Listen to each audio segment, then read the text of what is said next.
Thank you, Mr. Chairman, and thank you for attending our committee hearing last week on the Subcommittee on Regulatory Affairs and Federal Management. It was all about small business and all about the small business advocacy role that SBA should be playing, that we were disappointed that may not have been as aggressive as what they should have been in the last several years, and I look forward to continuing to work with Senator Inhofe on a legislative solution to a lot of our problems. I noticed when I left that subcommittee, no one's hair was on fire, so I... No, Mr. Chairman, it was a great discussion, and we welcome you at any point, Linda, to our subcommittee. I think it's a great place for a gathering of talking about the cross-section between small business interests and regulatory reform.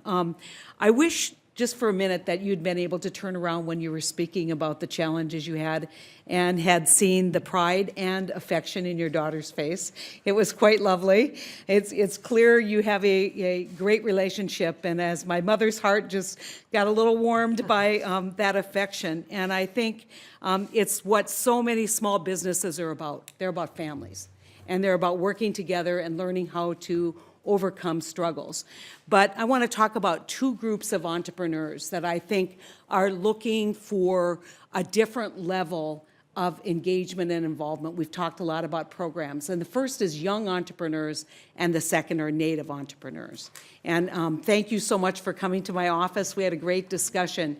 But I'm concerned that young entrepreneurs frequently may be able to write the best app or write the best program. They somehow don't know how to translate that into business. I personally believe that we are experiencing a complete failure in financial literacy in America. That is finding its way into the business community.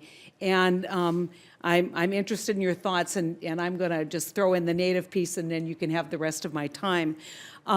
Native Americans have experienced a lot of economic challenges, really from the initial engagement in this country. The challenges that SBA has in Indian country are exacerbated by the challenges we have with jurisdiction and the challenges that we have with making sure that there's a commercial code that people can rely on. And so I think I'm interested in how you can work with both these groups of entrepreneurs to engage a future for small business in America, especially in Indian country, but among young entrepreneurs.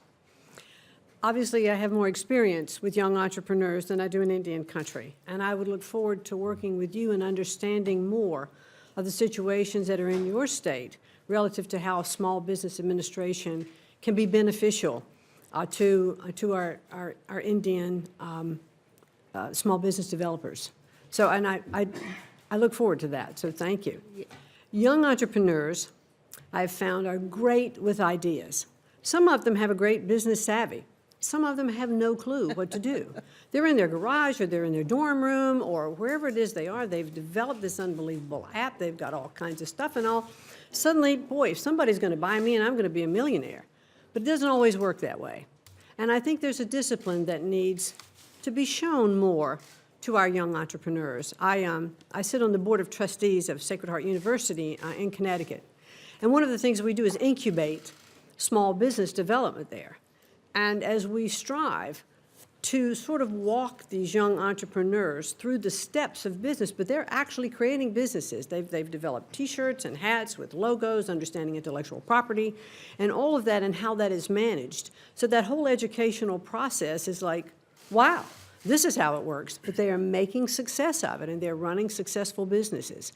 And we need to continue that, not just in our universities. But I have kids, in high school, they don't know how to balance a checkbook. And it's, it's like, really, we need to have that fundamental understanding, I think, of basics of economics, as we move forward to develop this next generation of our young business people. I don't think there's any dispute here that we need to grow the financial literacy in order for people to be successful. I saw it when I was tax commissioner. People with great ideas, great ability, didn't know how to file even the simplest of tax forms. And so, not that we shouldn't have fewer tax forms, but there is going to be a need for some tax forms to be filed. And so I look forward to continuing our discussion, especially about the challenges of Native Americans in entrepreneurship. Thank you very much. Thank you, Senator Heitkamp.